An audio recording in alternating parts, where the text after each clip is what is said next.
নমস্কার, কেমন আছো সবাই? পিঙ্কির রান্নাঘরে সকলকে স্বাগত। আজকে আমি একটু রান্না করব বন্ধুরা, একটু ভিন্ন ধরনের রান্না। আমি করব আজকে দেশি মুরগির ডিম দিয়ে। এই 16 বেগুন নিয়ে এসছে কল্যাণ। এদিকে আমি ডিমটা সেদ্ধ করে নিয়েছি, সেদ্ধ করে মাঝখান দিয়ে কেটে নিয়েছি।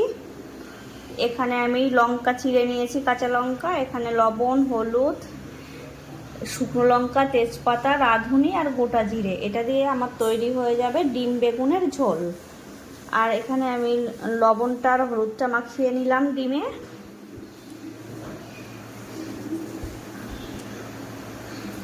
এখানে আমি কড়া গরম করে নিয়েছি, কড়াতে দিয়ে দিলাম সর্ষের তেল। এবার আমি এর মধ্যে ডিমগুলো দিয়ে দেবো।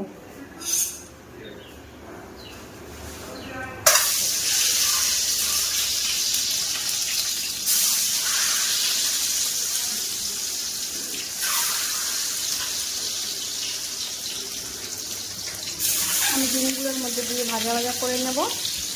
এবার এদিকে দেখো, আমি বেগুনটা কেটে জলে ডুবিয়ে রেখেছি, নাহলে তো বেগুন আবার মুখ কালো করে বসে থাকবে।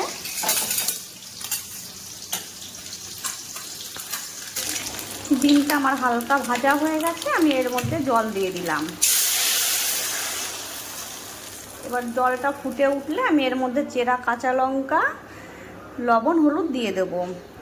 আমরা তো একঘেয়ে ডিমের ঝোল, ডিম আলুর ঝোল, ডিমের কারি, ডিমের পোস্ত অনেক খেয়েছি। একটু ডিম বেগুন দিয়ে খেয়ে দেখবে, ডিমটা খুব সুন্দর খেতে হয়। আমি এর মধ্যে চেরা কাঁচা লঙ্কা, লবণ, হলুদ দিয়ে দিলাম পরিমাণ মতন। এবার আমি এটা ফুটে উঠবে, যখন ঝোলটা একটু শুকিয়ে আসবে তখন আমি বেগুনগুলো এর মধ্যে ছেড়ে দেব। এদিকে আমার ঝোল আর বেগুনটা জাল হচ্ছে। আমি এবার দিয়ে দেব কেটে ধুয়ে রাখা বেগুন।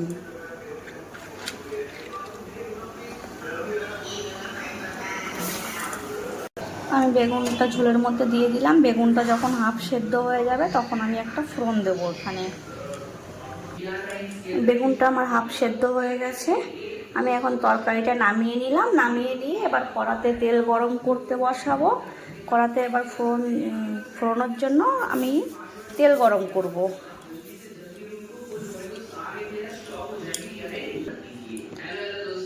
কড়াতে আমি তেল গরম করলাম। এখন তেলের মধ্যে দিয়ে দেব তেজপাতা,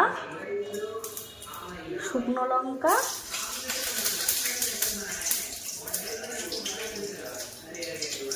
গোটা জিরে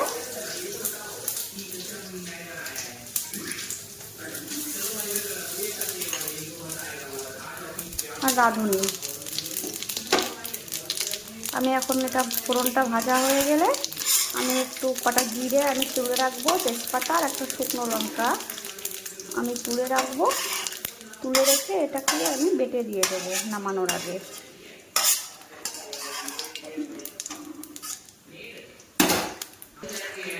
আমি জিরে, তেজপাতা, শুকনো লঙ্কা তুলে নিয়েছি এখানে। এবার ফোড়নটা দিয়ে দেবো। দিয়ে দিলাম ফোড়নটা, দিয়ে এখন কিছুক্ষণ ফুটবে। ফোটানোর পরে ভাজা মশলাটা আমি যেটা তুলে রাখলাম সেটা দিয়ে নামিয়ে দেবো। এখানে আমার তৈরি হয়ে গেছে ডিম দিয়ে বেগুনের ঝোল। আমি এখন ভাজা মশলাটা এর মধ্যে ছড়িয়ে দিয়ে নামিয়ে দেবো। আমি ছড়িয়ে দিলাম ভাজা মশলাটা। তোমরাও একদিন করে খেয়ে দেখো বন্ধুরা, খুব সুন্দর খেতে হয়। তৈরি হয়ে গেছে আমার ডিম দিয়ে বেগুনের ঝোল। তোমাদের কেমন লাগলো ভিডিওটা অবশ্যই আমাকে জানিও। ভালো লাগলে লাইক, কমেন্ট, একটু শেয়ার করো, তাহলে আমি আমার ভিডিও বানানোর আরও উৎসাহটা পেয়ে যাব তোমাদের কাছ থেকে। আজ তবে আসি।